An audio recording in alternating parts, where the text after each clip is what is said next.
Hello my dear friends and students, welcome to English Max. अभी हम लोगों ने शुरू किया है इंटेलिजेंस ब्यूरो के एशियाईओ ग्रेड 2 का पेपर, ठीक। और कल के वीडियो में हमने आप लोगों के साथ डिस्कस किया था कि इंटेलिजेंस ब्यूरो के एशियाईओ के ग्रेड 2 वाले पेपर में क्या क्या पूछा जाता है। तो एक डिटेल डिस्कशन था उसमें हम लोगों का कि एग्ज़ाम की स्कीम क्या होगी और उसका सिलेक्शन प्रोसेस क्या होगा, कितने टीयर में एग्ज़ाम होगा, किस टीयर में क्या क्या पूछा जाता है, कब डिस्क्रिप्टिव होगा, कब ऑब्जेक्टिव होगा, इंटरव्यू कितने नंबर का होगा, वगैरह वगैरह वगैरह। और कल ही मैंने आप लोगों से बताया था कि 2021 में IBACIO के जो प्रीवियस पेपर्स हैं 9 पेपर हुए थे, 3 दिन एग्ज़ाम चला था, ठीक है। तो उसमें जो इंग्लिश वाला पोर्शन है 9 सेट होंगे, 9 सेट के इंग्लिश का प्रीवियस पेपर में सॉल्व कराऊंगा, ऐसी बात कल मैंने की थी। और मैंने ये भी कहा था कि कल आप लोगों को इसके प्रीवियस पेपर का एक वीडियो मिल जाएगा। तो वही आज आप लोगों के सामने लेके आया हूँ। और हाँ, इसके पहले मैं आप लोगों से ये बात बता दूँ कि ये केवल IBACIO का ही नहीं, इसके पहले हमने MTS 2022 का, CGL 2022 का, CHSL 2022 का और स्टेनोग्राफर 2022 का पेपर प्रीवियस पेपर सॉल्व करवाया है। 2023 में हम CGL 2023 का पेपर सॉल्व करवाए हैं और IBACIO का जो पेपर होने वाला है उसके लिए अभी 22 में हुआ नहीं था, उसमें सिक्योरिटी ऑफिसर, सिक्योरिटी असिस्टेंट का हुआ था, लेकिन ACIO का नहीं हुआ था। तो ACIO का पेपर है, इसलिए मैं इसी का जो कराने वाला हूँ तो इसी का कराऊंगा, ठीक है। इसके तुरंत बाद, मतलब ये शायद चल रहा होगा इसी बीच में, आप लोगों को 2023 का स्टेनो वाला पेपर मिलना शुरू हो जाएगा। मैं उसकी PPT बना रहा हूँ और बहुत जल्दी ही आप लोगों को स्टेनोग्राफर का सेशन मिलने वाला है, ठीक है। बस एक हफ्ते और वेट करिए। और होमोफोन्स कुछ बच्चों की डिमांड है, बहुत जल्दी ही जो सीजन में भी आया था होमोफोन्स, उस पर मैं एक बहुत मतलब लंबी, कम से कम 3-4 दिन की क्लास लेकर के आऊँगा और उसमें टेस्ट भी होगा फिर, ठीक है। तो कुछ अभी चेंजेस करने वाले हैं, नए साल में आप लोगों को ढेर सारे चेंज मिलेंगे। तो अब ये हम लोग शुरू करते हैं अपना सेशन आज का कि ACIO के इंग्लिश में क्या क्या पूछा जाता है। तो आज तो हम पहला पेपर करने जा रहे हैं। देखिए, ये प्रीवियस पेपर 1 है, ठीक है। इस प्रीवियस पेपर 1 में हम लोग क्या करने जा रहे हैं कि किस दिन का पेपर है पहले ये देख लो। 18 फरवरी 2021 का पेपर है। 18 फरवरी 2021 का शिफ्ट 1 है ये, ठीक है। फिर 18 फरवरी का शिफ्ट 2, 18 फरवरी का शिफ्ट 3, उसके बाद 19 का और 20 का, ठीक है। तो इंग्लिश का पेपर करें, हम लोग डिस्कस करें। इससे पहले मैं आप लोगों को एक चीज़ बता दूं कि इंग्लिश में क्या क्या आया है। बहुत शॉर्ट में बताऊंगा कि इंग्लिश में क्या क्या इसमें पूछा जा रहा है, और आगे आप पेपर डिस्कस करेंगे तो आपको सारी चीज़ें मिल ही जाएंगी, ठीक है। चलिए शुरू करते हैं। तो देखिए, इसमें जो इंग्लिश के सेगमेंट्स हैं SSC के, वो सारे के सारे तो आ ही रहे हैं, मतलब 1-2 सेगमेंट छूट रहे हैं। देखिए, वहाँ पे मैंने थोड़ी खाली जगह चाहिए थी हमको, इसलिए हमने ये वाला पेज ले लिया। पहला क्वेश्चन देखिए आप लोगों को किसका दिख रहा होगा, इडियम का। तो पहले आप ये देख लीजिए कि वोकैब वाले सेगमेंट से क्या क्या ये लोग पूछ रहे हैं, ठीक है बेटा। तो वोकैब वाले सेगमेंट से ये पूछ रहे हैं आपका साइनोनिम, ठीक है। और क्या पूछ रहे हैं, एंटोनिम, और पूछ रहे हैं वन वर्ड सब्स्टिट्यूशन, और ये देखो सामने इडियम लगा हुआ है, और पूछ रहे हैं आपका इडियम, ठीक है। इडियम पूछ रहे हैं। तो वोकैब वाले सेशन में ये 4 चीज़ें हो गई। अच्छा, ग्रामर वाले सेशन में क्या क्या पूछ रहे हैं, देखो ग्रामर वाले सेशन में इन्होंने पूछा है एरर का क्वेश्चन, ठीक है, और फिलर का क्वेश्चन, अभी आज मिलेगा ही, अब सामने आ जाएगा। इम्प्रूवमेंट का क्वेश्चन, जो सेंटेंस में अंडरलाइन होगा या ब्रैकेटेड होगा वो इम्प्रूवमेंट होगा, प्लस स्पेलिंग का क्वेश्चन। इतनी चीज़ें पूछी गई हैं। इसमें क्लोज टेस्ट नहीं पूछा गया था और पैसेज नहीं पूछा गया था। तो क्लोज टेस्ट, पैसेज नहीं पूछा गया था। रीअरेंजमेंट का क्वेश्चन है, ठीक है। और कौन सा है, पैसेज में रीअरेंजमेंट का क्वेश्चन है। PQRS वाले क्वेश्चन आ रहे हैं। तो इतना सेगमेंट है। वोकैब का सारा सेगमेंट है, ग्रामर का सारा सेगमेंट है, एरर, फिलर और इम्प्रूवमेंट का, पैसेज में रीअरेंजमेंट है और स्पेलिंग टेस्ट है। इतने क्वेश्चन आ रहे हैं। और चलो शुरू करते हैं आज का अपना पहला क्वेश्चन। तो आपकी स्क्रीन पर पहला क्वेश्चन दिख ही रहा होगा। देखो सीधे सीधे क्या दिया है, इडियम का है। तो इसमें लिखा है कि go down like a dead balloon. तो go down like a dead balloon का मतलब क्या होता है कि आप अपनी ऑडियंस से, आप कोई परफॉर्म कर रहे हैं स्टेज पे, अपने ऑडियंस से बहुत ही बैड रिस्पांस आपको मिलता है, तो उसको कहते हैं go down like a lead balloon. ठीक है, तो देखो यहाँ लिखा है टू बी रेडी बिल्कुल नहीं होगा, to get away from, to escape ये भी नहीं होगा, to be received badly by an audience, आपके ऑडियंस ने आपको बहुत बुरे तरह से रिसीव किया, मतलब ऑडियंस ने आपको कुछ चीयर अप नहीं किया बल्कि आपके लिए होटिंग की और आपको डिस्करेज किया, आपको बहुत बैड रिस्पॉन्स दिया, तो यही वाला आपका आंसर होगा go down like a lead balloon. ठीक है, तो तीसरा वाला आंसर हो गया, हमको हमारा आंसर मिल गया। हम अपने बढ़ते हैं अगले वाले क्वेश्चन पे। तो ये रहा आपका क्वेश्चन नंबर 2। ठीक, अब ये देखिए दूसरे क्वेश्चन में क्या है। दूसरे क्वेश्चन में चौथा ऑप्शन बता रहा है, यहाँ लिखा है नो एरर, तो इसका मतलब स्टेटमेंट छोड़ो, इसको पढ़ने की कोई ज़रूरत नहीं, ऑप्शन देख लिया करो, एरर लिखा हो तो खाली वो स्टेटमेंट के चक्कर में ना पड़ा करो। तो यहाँ देखो 3 सेंटेंस हैं, मतलब 3 सेंटेंस नहीं है, एक सेंटेंस के 3 पार्ट दिए हुए हैं।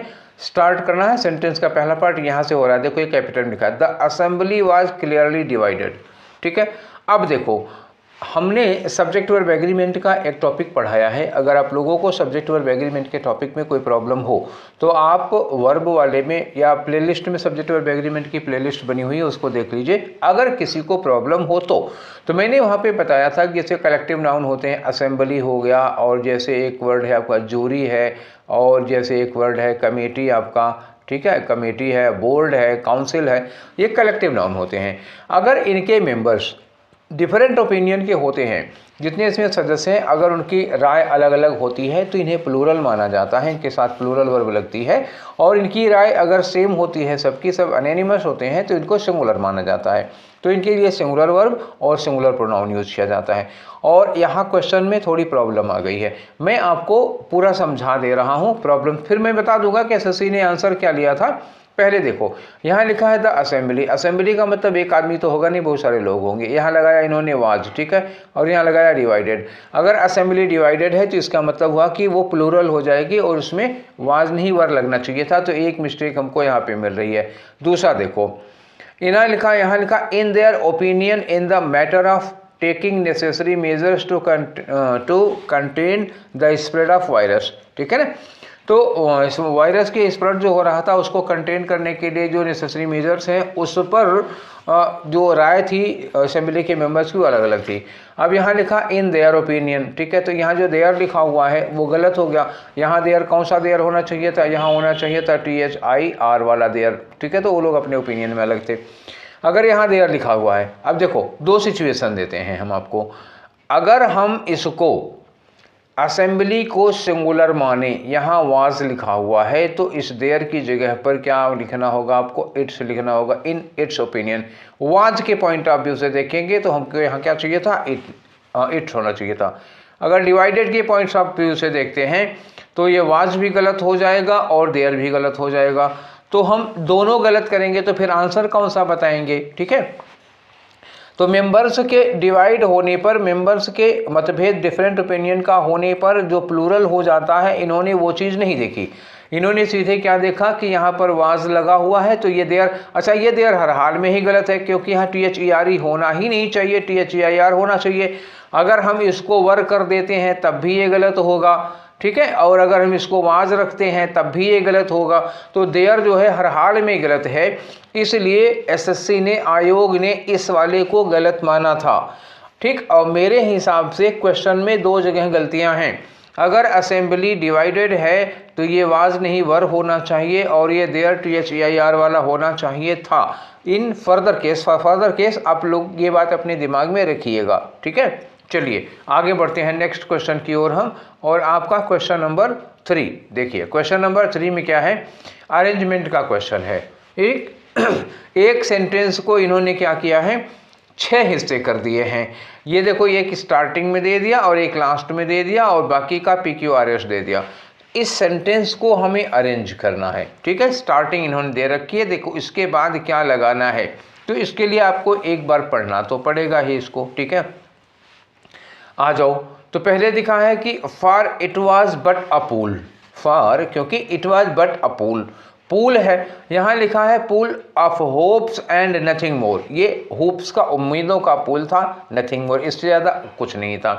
यहाँ लिखा हिज वर्ड्स डिड नॉट। अब डिड नॉट के बाद क्या आना चाहिए बेटा, जाहिर सी बात है डिड नॉट के बाद वर्ब की फर्स्ट फॉर्म आनी चाहिए। और अब यहाँ लिखा है कि एक्शन एंड एफर्ट्स, अब एक्शन एंड एफर्ट्स दोनों के दोनों नाउन है। यहाँ लिखा है कोइंसाइड विद हिज, ठीक है, कोइंसाइड विद हिज, अब ये वर्ब की फर्स्ट फॉर्म हो रही, तो इसका मतलब हम कि क्यू के बाद क्या लगाएंगे, एस लगाएंगे और कोई चारा नहीं है। Did not coincide with his क्या बताओ, विद हिज के बाद क्या आना चाहिए, ये एक्शंस एंड एफर्ट्स आना चाहिए। तो इसका मतलब अब हम क्या लगा लें, क्यू लगा लें, ठीक है ना, सॉरी क्यू नहीं आर लगा लें, तो क्या होगा Q S R. Q S R का तो कम्बिनेशन पक्का हो गया, ठीक है ना। और क्यू एस आर के बाद आर में क्या लिखा है, एक्शंस एंड एफर्ट्स, आगे लिखा है व्हिच वर नीडेड, जिनकी हमें ज़रूरत थी। तो आर के बाद हमें लास्ट वाला सेंटेंस भी कनेक्टेड लग रहा है। अच्छा इसमें देखो बट अ पूल, तो पूल किसका है, पूल ऑफ होप्स, तो ये भी तो कनेक्ट हो रहा है, पूल ऑफ होप्स। पी से स्टार्ट कर लो और हमें क्यू एस आर लगातार चाहिए, और क्यू एस आर लास्ट में होना है, क्योंकि आर में ही ये लास्ट वाला कनेक्ट हो पाएगा और किसी में हो नहीं पाएगा, ठीक है। तो यहाँ देखो क्यू एस आर एक में मिल रहा आपको, यहाँ पे देखो क्यू एस आर नहीं मिला, यहाँ पे भी क्यू एस आर नहीं मिला, यहाँ पे भी क्यू एस आर नहीं मिला, तो आपका कौन सा आंसर हो गया, पहला वाला आंसर हो गया, ठीक है। इज दैट क्लियर, कोई डाउट तो नहीं है। चलिए आगे बढ़ते हैं, अगला क्वेश्चन आपका क्वेश्चन नंबर 4, ठीक है। क्वेश्चन नंबर 4 में बेटा क्या पूछा गया, देखो वंस मोर इडियम का क्वेश्चन है, ठीक, इडियम है। तो यहाँ लिखा देखो, लिखा हुआ है कि don't count your chickens before they hatch, ठीक है। तो चिकन का मतलब क्या हुआ, जैसे चिकन अभी अंडे में है, हैच होने के बाद ही तो वो चिकन निकलेगा बाहर, तो जब तक अंडे हैं तो अंडों को गिन करके आप चिकन काउंट मत करिए, क्योंकि हर अंडे में चूजा निकले ये जरूरी नहीं होता है, ठीक है। अगर निषेचित नहीं हुआ है, अगर फर्टिलाइज नहीं हुआ है तो उसमें चूजा नहीं निकलेगा, आप चाहे जितना हैच कर लीजिए उसको, ठीक है। तो इन्होंने कहा कि किसी भी चीज़ का रिजल्ट आने के पहले, मतलब उसका वो आने के पहले, रिजल्ट आने के पहले ही आप कार ना खरीद लीजिए। बहुत से लोग होते हैं ना कि रिजल्ट आया नहीं और घर बनना शुरू हो जाता है, कार खरीदना शुरू हो जाता है। तो do not count your chickens before they are hatched. चलिए यहाँ लिखा good things come after bad things, ये नहीं है। To describe exactly what is causing situation problem, ये भी नहीं होगा। Do something without having plan before, ये भी नहीं होगा। Do not count on something good happening until it is happened, आप किसी गुड हैपनिंग को पहले से ही ना काउंट करके बैठिए जब तक ये हो ना जाए, ठीक है। तो ये चौथा वाला आंसर आपका सबसे सुटेबल होगा। आगे बढ़ते हैं आपके क्वेश्चन नंबर 5 पर, और क्वेश्चन नंबर 5 ये रहा आपकी स्क्रीन पर। यहाँ देखो लिखा है नो एरर और यहाँ भी लिखा है नो एरर, जिसका मतलब वही वाली बात हो गई जो थोड़ी देर पहले थी। एक सेंटेंस के 3 हिस्से हैं, चौथा नो एरर दिया हुआ है, और इसमें बताना है कि क्या गलती है। देखो in what turned out to be thrilling finish लिखा है, थ्रिलिंग के बाद आउट नहीं लगेगा। थ्रिलिंग के बाद क्या होगा, पहले 1 करो, 1 के बाद 4 करो, 4 के बाद 3 करो, ऐसे कनेक्ट करो। इन व्हाट वो जिसमें, ठीक है, turned out to be thrilling finish the home team finally came out on top and won the game. जो होम टीम थी वो टॉप पे आती है, वो जीतती है, ठीक है। अब ये जो फिनिश लिखा हुआ है, this finish is not a verb, ये क्या है, एक नाउन है, ठीक है ना। फिनिश समझ में आ गया। अब ये कनेक्ट किसके साथ हो रही है, मैं इसको एक बार से फिर से दिखाता हूं। In what turn out to be thrilling finish, यहाँ लगाओ। थ्रिलिंग फिनिश का मतलब क्या हुआ, एक रोमांचकारी अंत, एक रोमांचकारी कंक्लूजन, ठीक है ना। उसमें होम टीम फाइनली विजेता होती है। तो टू बी थ्रिलिंग फिनिश, अब यहाँ लिखा टू बी के बाद ये थ्रिलिंग लिखा, ये फिनिश लिखा। ये फिनिश क्या है, नाउन है, सिंगुलर काउंटेबल नाउन हुआ, और ये थ्रिलिंग एडजेक्टिव का काम कर रही है। तो इसके पहले आ लगाना बनता है कि नहीं बना गया, ठीक है। In what turn out to be a thrilling finish, a thrilling finish, आ लगाना पड़ेगा क्योंकि फिनिश जो है वो एक नाउन की तरह यूज हुआ है, और वो भी सिंगुलर काउंटेबल, मतलब एक अच्छा अंत कहते हैं, एक रोमांचकारी अंत। एक रोमांचकारी अंत का मतलब क्या हुआ, वहाँ पे आ आपको लगाना पड़ेगा, इसलिए थ्रिलिंग के पहले आ लगाओ। अच्छा थ्रिलिंग के पहले क्यों लगाओगे, फिनिश का एडजेक्टिव है थ्रिलिंग, इसलिए इसी के पहले आएगा, और आंसर आपका कौन सा हुआ, पहला वाला हुआ। उम्मीद है आपको ये समझ में आ गया होगा। चलिए आगे बढ़ते हैं। नहीं समझ में आया होगा तो कमेंट बॉक्स में कमेंट करिएगा, उम्मीद है मुझे कि समझ में आ गया। चलो आगे आते हैं, आपका क्वेश्चन नंबर 6 देखते हैं। 6 में क्या कह रहे हैं कि देखो एक ही वर्ड है जिसको 4 तरह से लिखा हुआ है, बताना यह है कि इसमें किसकी स्पेलिंग एकदम से करेक्ट है। ठीक है, करेक्ट स्पेलिंग बताइएगा, कंफ्यूज मत होइएगा। डिडैक्टिक में आप स्पेलिंग याद रखने के लिए क्या करो, पहले आप लिख लो डिड। ठीक है, डिड में आप जोड़ लीजिए एक्ट। ठीक है, डिड में एक्ट जोड़ लीजिए, एक्ट में क्या लगा दीजिए, IC लगा दीजिए, तो ये आपको ये वाली स्पेलिंग करेक्ट निकल के आएगी। ठीक है, बाकी सारी गलत हो जाएंगी। डिडैक्टिक का मतलब क्या होता है, उपदेशात्मक। कबीर के दोहे पढ़े होंगे, रहीम के दोहे पढ़े होंगे, तो इन लोगों के दोहे क्या हैं, उपदेशात्मक हैं। ठीक है, जिसमें अच्छे अच्छे उपदेश दिए गए हैं।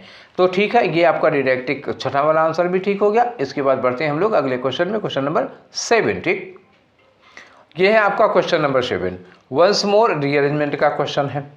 तो इसको भी देखो, स्टार्टिंग आपने यहाँ दे रखी है, स्टार्टिंग यहाँ लास्ट में दे रखी है। अब आपको शुरू करना है, तो ये 4 क्वेश्चन जो ये बीच वाले हैं इन्हीं को कनेक्ट करना होगा। इस लास्ट वाले से कौन कनेक्ट होगा और इस वाले से कौन कनेक्ट होगा, अगर आपने ये ढूंढ लिया तो आपको स्टार्टिंग और एंड मिल जाएगा, बस कहानी खत्म आपकी। ठीक है, चलिए अब इसको क्लियर करें तो फिर बताएं। लिखा है the government reforms imposed by. Imposed by का मतलब क्या हुआ, ये रिफॉर्म्स कौन लागू किया था। तो चलो देख लो, imposed by series of major social political legal and, ये लग नहीं रहा। द ग्रेट रिफॉर्म्स, ये भी रिफॉर्म की बात करें, ये लगेगा नहीं। गवर्नमेंटल रिफॉर्म, अब भाई गवर्नमेंट रिफॉर्म और गवर्नमेंटल रिफॉर्म तो लागू नहीं करेगा, कौन लागू करेगा, tsar Alexander second of Russia. तो जार अलेक्जेंडर सेकेंड ने ये लागू किया था। तो इसका मतलब हुआ कि हम यहाँ पे क्या लगा लें, एस लगा लें पहले, तो ये काम हो गया। अब ये देखते हैं कि जब ये लग गया तो उसके बाद लिखा है कि ऑफन कॉल्ड, तो उसको क्या कहा गया, अब कॉल्ड सीरीज ऑफ, अच्छा यहाँ सीरीज लगाओगे तो इसके पहले आ लगना चाहिए, अब ये गड़बड़ है। क्या कहा गया उसको, द ग्रेट रिफॉर्म्स, उसको हिस्टोरियंस के द्वारा क्या कहा गया, ग्रेट रिफॉर्म कहा गया। तो एस के बाद क्यों लगा लो, क्या नाम लिया गया है, कार्ड लिखा था उसका नाम चाहिए, तो नाम यहाँ मिल गया। अच्छा वर आ लगा तो आ सीरीज ऑफ, अब यही हमने कहा था ना इसके पहले आ चाहिए, तो आ सीरीज ऑफ मेजर सोशल, अब यहाँ आ मिल गया, तो इसके बाद हम पी लगा दें, एस हो गया, क्यू हो गया और पी हो गया। ठीक है, अब एक बचा रह गया है, देखो अब यहाँ लिखा कि series of major social political legal and के बाद क्या लगा दो, गवर्नमेंटल। ठीक है, क्योंकि सारे एडजेक्टिव लग रहे हैं, सोशल पॉलिटिकल लीगल एंड के बाद तो लगाना पड़ेगा ना, फिर जो उसी तरह सोशल पॉलिटिकल की तरह कोई वर्ड, तो गवर्नमेंटल लगा, तो इसके बाद हम आर लगा दिए। SQPR ढूंढो, ऑप्शन कहाँ है, SQPR ये ऑप्शन है आपका, थर्ड वाला क्वेश्चन होगा। ठीक है, चलिए बढ़े आगे, चलिए बढ़ते हैं आपके क्वेश्चन नंबर 8 की ओर। देखें इसमें क्या कुछ दिया हुआ है, तो देखो इसमें भी पूछ रहे हैं ग्रामेटिकल एरर। ठीक, देखो अब ये एक स्टेटमेंट दिया, इसके पहले जो दे रहे थे उसमें क्या है, सेंटेंस को 3 हिस्से में तोड़ करके सेंटेंस देते नहीं थे। अब इसमें एरर है ही, क्योंकि नो एरर का कोई ऑप्शन नहीं है, तो आपको इसमें एरर निकालनी ही पड़ेगी, कहीं ना कहीं से कुछ भी करिए निकालिए। चलो, आई न्यू दैट अपर्णा, अच्छा यहाँ से निकालने लगोगे तो प्रॉब्लम होगी, ये पहला सेंटेंस है, फिर उसमें कौन आगे पीछे करना पड़ेगा, झंझट होगी, उसमें एरर पकड़ने में थोड़ी दिक्कत होती है। तो क्या करो, ऐसे पकड़ो, आई न्यू दैट, यहाँ कोई गलती नहीं, अपर्णा वाज, अब यहाँ न्यू पास्ट में है, वाज लगा है तो कोई दिक्कत नहीं है, यहाँ तो दिक्कत नहीं है। अपर्णा वाज स्पीकिंग, आगे लिखा है द ट्रुथ, वो सच बोल रही थी, एंड डिसाइडेड, ये भी पास्ट में आ गया, तो ये पास्ट वर्ब में कोई प्रॉब्लम नहीं है। And decided to stand besides her during the trial, ओहो हो, बिसाइड्स ये गड़बड़ हो गया। देखो बिसाइड एक प्रीपोजिशन होता है, बिसाइड का मतलब क्या हुआ, के बगल। ठीक है, स्टैंड ये के बगल होगा, और बिसाइड्स का मतलब क्या होता है, के अलावा। तो इसमें क्या होता है कि A+B, जैसे बिसाइड्स का मतलब क्या होगा कि आपने आइसक्रीम खाई, आइसक्रीम खाने के बाद आपका मन किया चॉकलेट खाने का, तो अब अगर आपने आइसक्रीम और चॉकलेट दोनों खाई तो क्या लगेगा, बिसाइड्स लगेगा। अब यहाँ स्टैंड बिसाइड नहीं होगा, है कि नहीं, स्टैंड के बाद ये बिसाइड्स न होकर के क्या होना चाहिए, बिसाइड होना चाहिए। ठीक, अगर ड्यूरिंग ट्रायल के समय में, मुकदमे के समय में उसके बगल में खड़ी होगी तब तो बिसाइड लगेगा, और अगर स्टैंड बाय यूज कर दें हम, ठीक ध्यान देना, स्टैंड बाई भी लग सकता है। स्टैंड बाई का मतलब क्या होता है? साथ देना। अगर वो साथ देने के सेंस में आ रहा है तो decided to stand by her, और बगल में खड़ी है तो decided to stand beside her. फिलहाल बिसाइड्स किसी कीमत पर नहीं होगा, तो आंसर हमारा कौन सा होगा? फिर क्लियर करें तो दिखाएं आपको। ये लिखा बिसाइड्स और ये किसी भी कीमत पर नहीं हो सकता, हर हाल में आंसर आपका चौथा वाला होगा।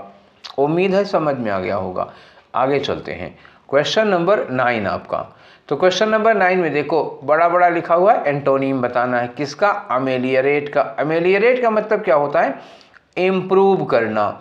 ठीक है, कोई चीज़ गड़बड़ है उसको सुधार करना, इम्प्रूव करना या उसमें रिफॉर्म करना। और एक वर्ड दिखा दें, लिखो, ये लिखो, अमेंड करना किसी चीज़ में। तो ये सब चीज़ें होती हैं। ठीक, अब देखो रिट्राइव का मतलब क्या होता है? ये भी रिट्राइव का मतलब क्या होता है? स्थिति में जो कुछ गड़बड़ी हो जाती है उसको सुधारने के लिए होता है। रिलीव का मतलब क्या होता है? राहत देना किसी चीज़ में। और स्टार्टल का मतलब क्या होता है? सरप्राइज हो जाना, चौंक जाना। तो इनका तो कोई लेना देना है नहीं। वर्सन का मतलब क्या होता है? बदतर करना। बदतर करने का मतलब क्या हुआ? जो स्थिति है उसको और बुरी कर देना। थोड़ा क्लियर करके मैं लिख रहा हूँ, फिर से आपको आंसर मिल गया। वर्सन, इसकी मीनिंग अभी मैंने लिखा था। अब इसका मतलब होता है ना, कोई चीज़ बहुत बुरी सिचुएशन, सपोज करो जिससे सड़क टूटी हुई है और उसी में पानी बरस जाए। अब समझ गए होंगे ना? तो बारिश ने सड़क की कंडीशन को क्या कर दिया? वर्षण कर दिया। वर्ष से बना हुआ है, बैठ की कोऑपरेटिव डिग्री होती है वर्ष, उसमें ईएन लगा के वर्ब बनाई जाती है। वर्षण का मतलब होता है किसी भी सिचुएशन को बद से बदतर कर देना। और अमेलियरेट मतलब क्या हुआ? स्थिति में इम्प्रूव कर देना। तो इम्प्रूव करने का सीधा एंटोनिम क्या होता है? उसकी स्थिति को और बदतर करना। तो ये रहा आपका आंसर दूसरा वाला। ठीक है, आगे आ जाओ, क्वेश्चन नंबर 10 आपका। ठीक है, तो देखते हैं 10 में क्या है। देखो 10 में कह रहे हैं कि एक ब्रैकेटेड पार्ट है उसको रिप्लेस करना है। ये है आपका ब्रैकेटेड पार्ट। ठीक है, इसको रिप्लेस करना है। देखो नीचे 4 हैं, 4 में से एक नो करेक्शन दिया हुआ है, बाकी 1 2 3 में से क्या हो सकता है? इसके लिए आपको स्टेटमेंट पढ़ना पड़ेगा, मैं क्लियर कर देता हूँ। अब देखिए, this newly arisen evidence could have proved to be the final nail in the coffin for the accused. Accused का मतलब हुआ आरोपी, जिसके ऊपर आरोप लगा हुआ है। और final nail in the coffin का मतलब क्या होता है? देखो, जैसे कॉफिन में जब किसी को, कॉफिन क्या होता है? ताबूत होता है। जब उसमें हम किसी को दफन करते हैं तो कॉफिन का ढक्कन लगाते हैं। ढक्कन लगाने के बाद आखिरी कील जब ठोक दी जाती है, इसका मतलब अब वो जमीन में गाड़ दिया जाएगा, वो किसी को देखने नहीं दिया जाएगा। तो फाइनल नेल का मतलब क्या हुआ? एकदम से फिनिश, आखिरी कार्रवाई हो जाएगी। तो इन्होंने कहा कि newly arisen evidence. Newly arisen evidence मतलब जो अभी अभी नया सबूत मिला है। अच्छा, नया सबूत मिलेगा तो कुड हैव प्रूव्ड कैसे होगा? क्योंकि कुड हैव प्रूव्ड पास्ट में चला जाएगा। ठीक है ना, समझ रखिएगा, ध्यान रखिएगा। कुड हैव प्रूव्ड, जब हम कुड हैव के साथ थर्ड फॉर्म लगाते हैं, ध्यान रखिएगा, कुड हैव और वर्ब की थर्ड फॉर्म, इसका मतलब होता है कि ऐसा हो सकता था। जैसे हम कहें कि you could have saved me. You could have saved me मतलब आप मुझे बचा सकते थे पर आपने मुझे बचाया नहीं। ठीक है, ये कहने का मतलब होता है। तो इन्होंने कहा कि जो नया नया सबूत मिला है वो उसके लिए फाइनल नेल साबित हो सकता था। जबकि अभी नया नया सबूत मिला है तो हो सकता था कैसे? पहले तो वो था ही नहीं। चलिए, तो इसका मतलब कि ये गलत है। तो यहाँ क्या लगाओगे? Could prove. क्या लगाओ आप? Could prove. अच्छा, अब जब हम कुड के साथ वर्ब की फर्स्ट फॉर्म लगाएंगे तो कुड के साथ वर्ब की फर्स्ट फॉर्म, ये कुड जो होता है एक तो एबिलिटी शो करता है और दूसरा ये रिमोट पॉसिबिलिटी शो करता है। रिमोट पॉसिबिलिटी का मतलब हुआ कि अगर हम आज कोई चीज़ करते हैं, कोई अमेंडमेंट करते हैं, इसका नतीजा हमको 2 साल या साल 6 महीना 2 महीने के बाद उसका नतीजा मिलेगा। जो तुरंत मिलेगा उसकी बात दूसरी होगी, मे माइट में आ जाएगा। और कुड लगाने का मतलब जिसका हमें रिजल्ट 2 3 4 महीने के बाद मिलने वाला हो। तो कुड हम पॉसिबिलिटी, बड़ी स्ट्रांग पॉसिबिलिटी के लिए, लेकिन थोड़ी रिमोट पॉसिबिलिटी हो, उसमें हम लगा सकते हैं। तो आपको क्या लगाना होगा यहाँ पे? Could prove. ठीक है ना, तो आंसर कौन सा होगा? अब आप अंदाज़ा लगा दिए। यहाँ कुड हैव बीन प्रूव्ड नहीं होगा भैया, कुड हैव मैंने मना किया, तो हैज़ नहीं होगा। ठीक है ना, हैज़ प्रूफ।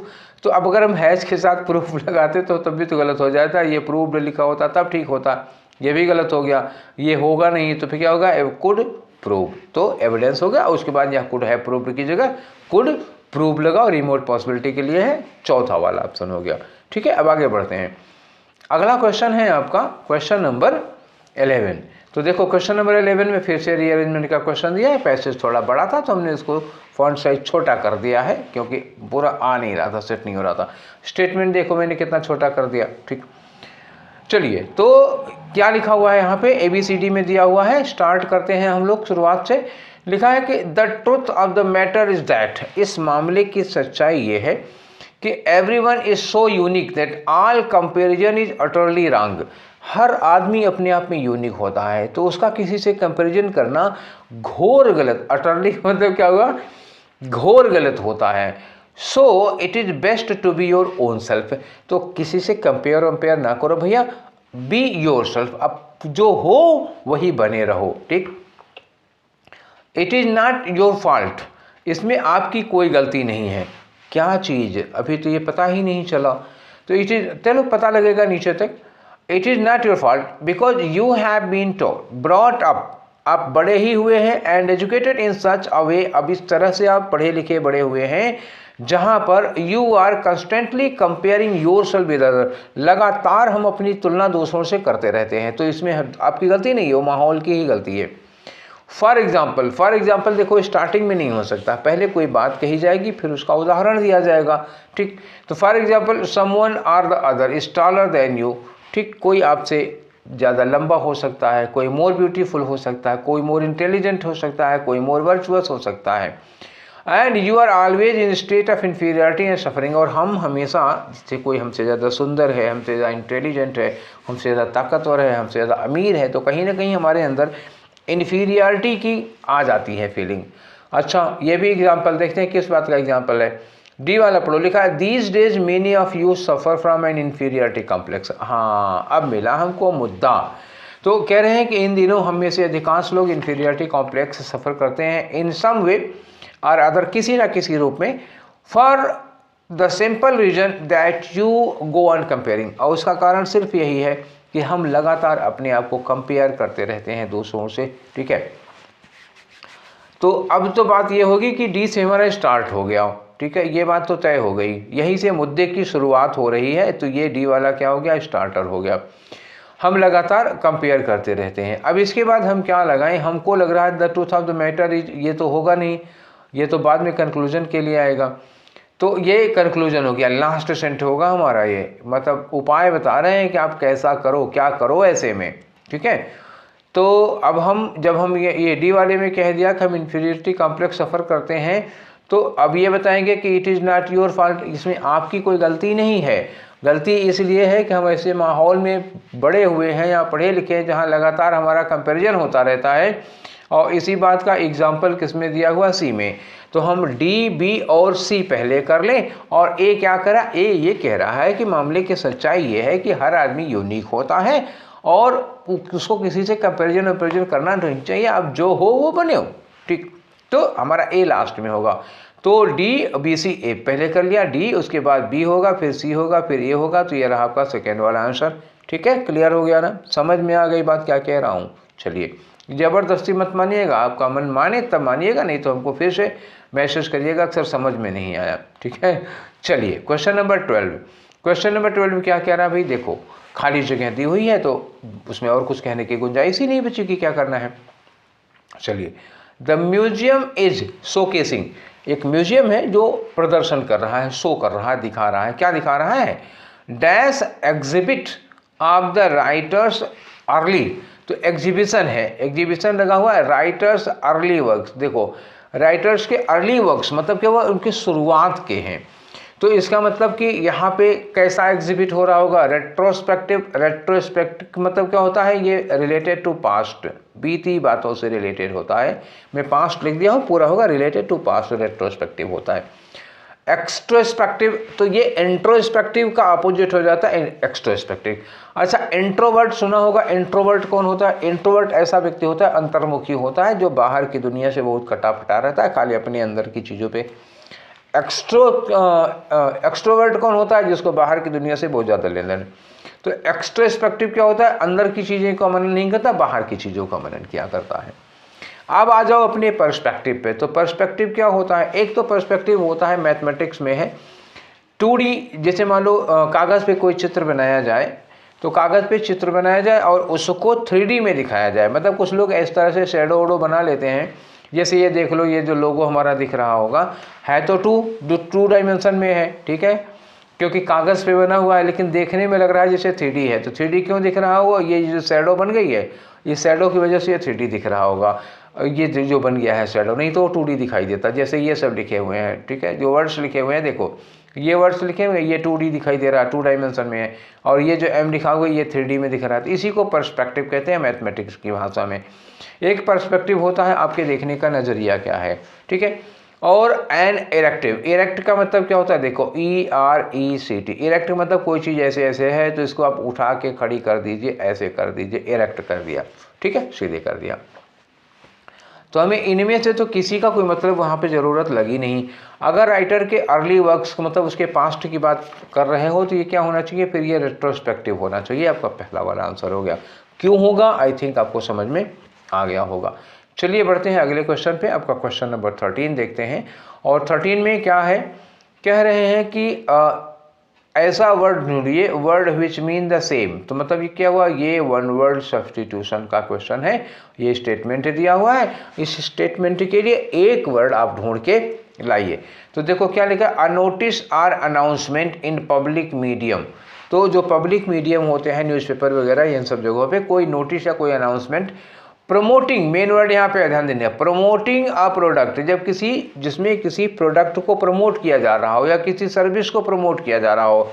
कोई डॉक्टर या टीचर अपना ऐड करता है, होटल वाले अपना ऐड करते हैं तो सर्विस को, ठीक है, और कंपनी वाले हैं तो अपने प्रोडक्ट को ऐड करते हैं। या कोई इवेंट होता है पब्लिसाइजिंग अ जॉब वैकेंसी, जैसे मान लो आप लोग जैसे हैं तो वैकेंसी आती है तो उसको वैकेंसी वगैरह को क्या कहते हो? उसको आप लोग कहते हो एडवर्टाइजमेंट आया है, ठीक है। तो जाहिर सी बात है कोई प्रोडक्ट को आप ऐड कर रहे हो, प्रमोट कर रहे हो, या किसी सर्विस को या किसी जॉब के लिए निकाले हो तो वो एडवर्टाइजमेंट होता है। बाकी वर्ड्स आई थिंक आप लोग जानते हैं, पेमेंट जानते हो, एडजस्टमेंट भी जानते हो। अमेजमेंट का मतलब क्या होता है? सरप्राइज होता है, चक, आश्चर्य, ठीक है। ये हो गया आंसर मिला आपको, एडवर्टाइजमेंट। चलिए बढ़ते हैं आगे। आपका क्वेश्चन नंबर 14 आपकी स्क्रीन पर पहुंचने वाला है। ये लो आ गया। इसमें क्या करना है आपको? इसमें भी आपको खाली जगह भरना है। खाली जगह भरना है तो चलो देखो, लिखा है the man was charged with dash after murdering the king. Murdering the king, राजा की हत्या होगी तो उसको क्या कहते हैं हम? रिजीसाइड कहते हैं, REGICIDE, रिजीसाइड हो गया, ठीक है, राजा की हत्या। आंसर हो गया ये। अब इसमें पूरी लिस्ट अगर आप लोगों को चाहिए रिजीसाइड वगैरह की, किलर वर्ड्स की, तो आप हमारे चैनल में एक चीज़ सर्च कर लीजिए, किलर वर्ड्स, ठीक है। उस वीडियो का नाम एक ही वीडियो में मैंने शायद पूरा कर दिया था, किलर वर्ड्स, ऐसे है killer words.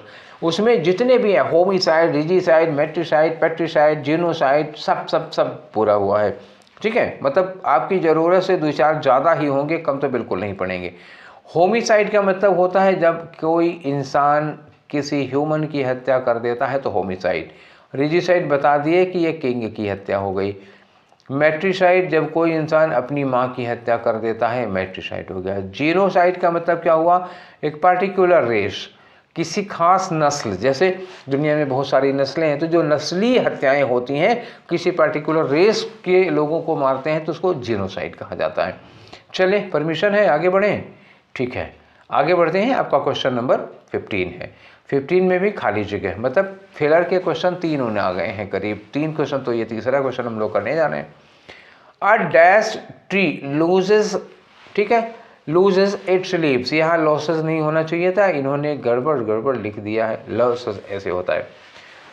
It's leaves in autumn and grows new ones in spring, एक ऐसा पेड़ जो ऑटम में, ऑटम का मतलब क्या हुआ? पतझड़ में अपनी पत्तियां गिरा देता है, उसके बाद उसमें नई नई पत्तियां लगती हैं, ऐसे पेड़ को क्या कहते हैं? तो आप लोगों ने जीएस में पढ़ा होगा, इस तरह के पेड़ को कहते हैं पर्णपाती वन। पर्णपाती वन का मतलब क्या हुआ? जो जाड़े के मौसम में अपनी पत्तियां गिरा देते हैं। चलिए, तो ऐसे पेड़ों को क्या कहते हैं बताओ? डिविडुअस या रेसिडुअस या एसिडुअस या डिसिडुअस, बताओ क्या कहते हैं। आप लोगों ने पढ़ा होगा ना, तो ऐसे पेड़ों को क्या कहा जाता है? तो इसको कहते हैं डिसिडुअस पेड़। डिसिडुअस पेड़ का मतलब होता है पर्णपाती वन, जो पतझड़ में अपनी पत्तियां गिरा देते हैं, डिसिडुअस होते हैं। डिविडुअस किससे बना है? ये डिवाइड से बना हुआ है बच्चा, ये भाग देने से रिलेटेड है, इसका यहाँ कोई लेना देना नहीं है। और रेसिडुअस का मतलब क्या होता है? रिमेन, जो बचा खुचा होता है उसको कहते हैं रेसिडुअस, भी यहाँ नहीं लगेगा। और एसिडुअस का मतलब होता है हार्ड वर्किंग, गधे की तरह मेहनत करने वाला आदमी। नहीं देखो, बहुत मेहनत करने वाले को गधा नहीं कहते, गधे की तरह मेहनत करने वाला मतलब बिना थके खूब मेहनत करता है आदमी। एसिडुअस निगेटिव वर्ड नहीं, अच्छा वर्ड है, ठीक है। फिलहाल वर्ड तो बहुत अच्छा है, लेकिन यहाँ हमारे काम का नहीं, यहाँ हमारे काम का क्या है? डिसिडुअस है, जो पर्णपाती वृक्ष होते हैं जो पतझड़ में अपनी पत्तियां गिरा देते हैं। तो नेक्स्ट पे आ जाओ, आपका क्वेश्चन नंबर 16। और 16 में देखो इतना अंडरलाइन किया हुआ है, इतना अंडरलाइन करने का मतलब हुआ, और दूसरा ऑप्शन दिया हुआ है नो सब्स्टिट्यूशन रिक्वायर्ड, मतलब स्टेटमेंट पढ़ने की जरूरत नहीं, जो पोर्शन अंडरलाइन किया हुआ है उसकी जगह पर कुछ सही करना होगा, ठीक है। तो सही कैसे करोगे? पहले पढ़ना पड़ेगा, ठीक है। देखते हैं। I would wait for you at the metro station, मैं मेट्रो स्टेशन पर तुम्हारा वेट करता। अच्छी बात है, करो भाई। Had I known that you would surely come, अच्छा अगर मुझे पता होता कि तुम पक्का आओगे तो मैं मेट्रो स्टेशन पर तुम्हारा वेट करता। तो ये कंडीशनल का मैटर है। कंडीशनल, फिर देखो अब कहोगे कि मैं अपना प्रचार करने लगा, लेकिन देखो प्रचार नहीं है, ये आपकी ज़रूरत की चीज़ें हैं। अगर कंडीशनल्स में इफ़ वाले जो होते हैं 5 तरह के पैटर्न होते हैं कंडीशनल्स में, अगर आपको कंडीशनल्स में कोई प्रॉब्लम हो, ठीक है, तो कंडीशनल्स पर भी मैंने एक वीडियो बना रखा है और उसका प्रैक्टिस भी करा रखा है। तो एक वीडियो है कंडीशनल्स पर, उस पर शायद दो प्रैक्टिस सेट हैं, ठीक है। तो दोनों देख डालिए, तीनों देख डालिए आप लोग। और यही डिस्क्रिप्शन बॉक्स में भी हो सकता है उसका लिंक हो, नहीं तो सर्च कर लो, आपके हाथ में तो चैनल है ना, तो सर्च कर लीजिए। अगर आपको कोई दिक्कत नहीं है तो ठीक है, तब रहने दीजिए।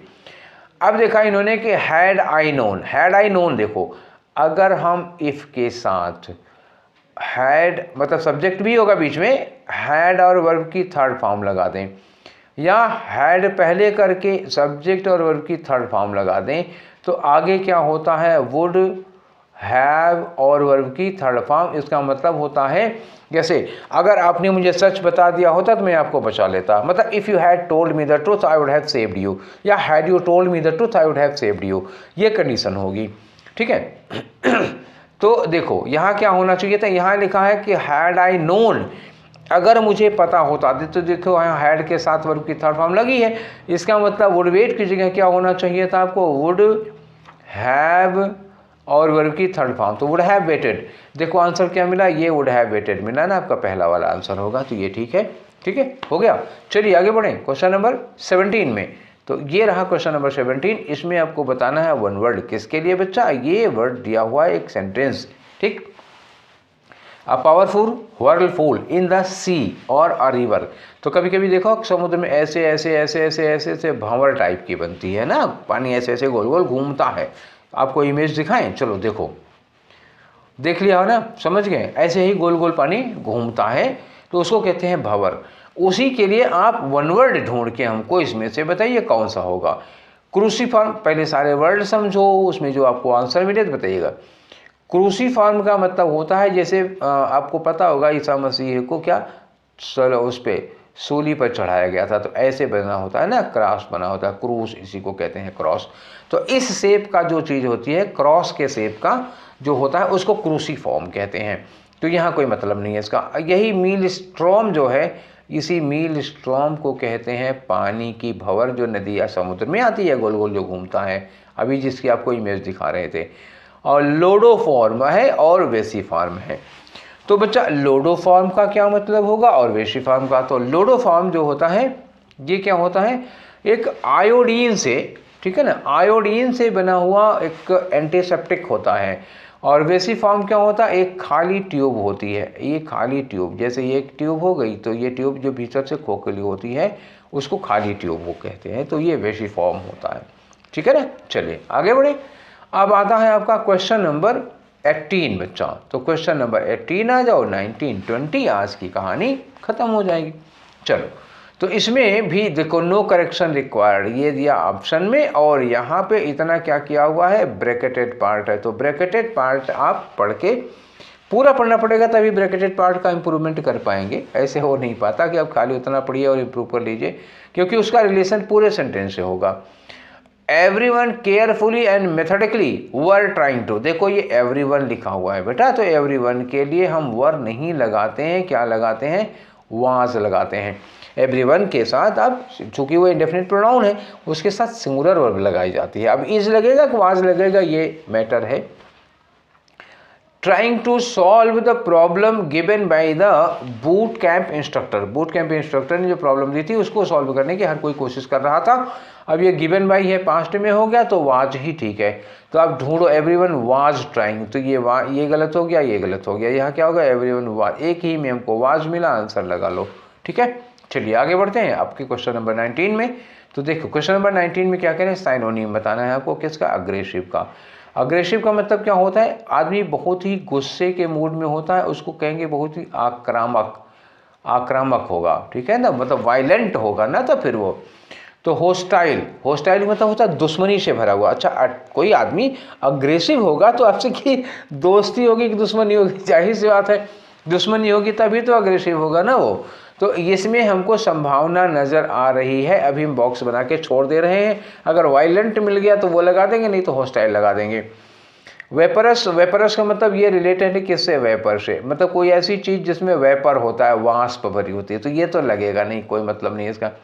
एटमॉस्फेरिक क्या होता है, वो उसमें वायुमंडल से संबंधित होता है, अब ये भी नहीं होगा यहाँ से। डिस्टिंक्ट का मतलब क्या होता है, एकदम क्लियर, डी जैसा लग रहा है यार ये, अब देखो क्लियर, एकदम क्लियर, एकदम स्पष्ट होता है, तो ये भी कोई मतलब नहीं है, तीनों का तो कोई मतलब ही नहीं है। तो फिर यही जो हमको लग रहा था ना, वही वाला लगाओ, क्योंकि माना कि वो बहुत सटीक साइनोनिम नहीं है, लेकिन उसके अलावा आपके पास कोई उपाय भी नहीं है। ठीक है, अब आ जाओ क्वेश्चन नंबर 20 में। इसमें इडियम हो, तीसरा इडियम है, हमको लग रहा है हम लोग एक पहले पाए थे, एक दूसरा है, ये तीसरा है ये तीसरा, माइट एंड मेन। तो माइट एंड मेन का क्या मतलब होता है, क्वेश्चन नंबर 20 में। तो माइट एंड मेन का मतलब होता है ना, पूरे जोश के साथ, पूरी एनर्जी के साथ आ जाओ, अप्रोक्सीमेटली, ऑलमोस्ट सम नहीं, नॉनसेंस नहीं, विदाउट एंथुजियाज्म, हाँ ये होगा, पूरे जोश पूरी एनर्जी के साथ। टू कीप क्वाइट बिल्कुल नहीं होगा। तो ये थे 20 क्वेश्चन, और इसमें 20 ही क्वेश्चन आते हैं, ये तो कल हमने आप लोगों के साथ डिस्कस ही किया था। चलिए क्लियर कर दूं इनको। तो ये पहले सेट का 20 क्वेश्चन हम लोग कर चुके। अब कल हम लोग करेंगे 18 फरवरी का सेकेंड सेट। सेकेंड सेट मतलब दोपहर की शिफ्ट वाला, जो 12 बजे से 1 बजे के बीच में हुआ था, उसके 20 क्वेश्चन। अब ऐसे एक एक करके करते जाएंगे। हमारे पास कुल 9 सेट हैं, 9 सेट में 1 माइनस कर दो, अब 8 बचे हुए हैं, 8 दिन में ये ख़त्म हो जाएंगे। क्लियर है? तो ये सेशन आप लोगों को कैसा लगा? अगर आप लोगों के दोस्तों में से कोई इसकी तैयारी कर रहा हो IB ACIO का, तो उनको भी शेयर करिए, उनको भी बताइए, उनको भी फ़ायदा हो। PDF डेली का डेली हमारे टेलीग्राम चैनल पर वीडियो आने के 1 घंटे 2 घंटे पहले PDF आ जाता है, PDF में पहले भेज देता हूँ। तो आप लोग टेलीग्राम चैनल ज्वाइन कर लीजिए और PDF 2 घंटे पहले मिल जाया करेगा। 20 क्वेश्चन करने में मुझे नहीं लगता कि 10-15 मिनट से ज़्यादा लगेगा, 10-15 मिनट वो, और थोड़ा समय ये डिस्कशन कर लीजिएगा। अगर इस डिस्कशन में आप लोगों का कोई सुझाव हो तो अपनी राय ज़रूर दीजिएगा कि कुछ इम्प्रूव करने लायक हो या कुछ गड़बड़ हो रहा हो तो बताइएगा। ठीक है, आपके सुझावों का हमें इंतज़ार रहेगा। जो कुछ भी इम्प्रूवमेंट हो पाएगा वो आपके सुझावों पर हो पाएगा। ठीक है, और किसी चीज़ की डिमांड हो तो बताइएगा। जैसे कुछ बच्चे ने कहा सर स्टेनो का करना है, तो स्टेनो पर काम चल रहा है बेटा, उसकी PPT बन रही है, बहुत जल्दी ही, मुश्किल से लगता है कि 6-7-8 दिन में वो बन जाएगी, तो उसको हम फिर उस पर शुरू हो जाएंगे। ठीक है, और होमोफोन्स भी हमें ध्यान में है, वो भी करूँगा, CHSL भी करूँगा। मुझे आप लोगों ने जितने भी कमेंट किए हैं, जितनी भी डिमांड्स किए, सब मुझे याद है। बीइंग सिंगल पर्सन, अकेले मुझे ये सब टाइप वाइप भी खुद ही करना पड़ता है, इसलिए थोड़ा कभी कभी नहीं मौका पाते हैं, और भी बहुत सारे काम होते हैं, कभी कोई बीमार हो गया, कभी किसी को दवा दिलाने जाना है, तो वो सब भी देखना पड़ता है, तो उस दिन वीडियो नहीं बना पाते हैं, ठीक है। पर आपके एग्ज़ाम के बहुत पहले ही हम ये सारा काम कर देंगे, एक आध दिन गैप चला जाता है, ठीक है। तो अब ये सेशन अपनी इन्हीं बातों के साथ यहीं पर वाइंड अप करते हैं। उम्मीद है आप लोग इसको पसंद करेंगे और लोगों को शेयर करेंगे, और अपनी राय हमको ज़रूर देंगे। फिर मिले हैं हम लोग कल वाले सेशन में। Till then take care, thank you.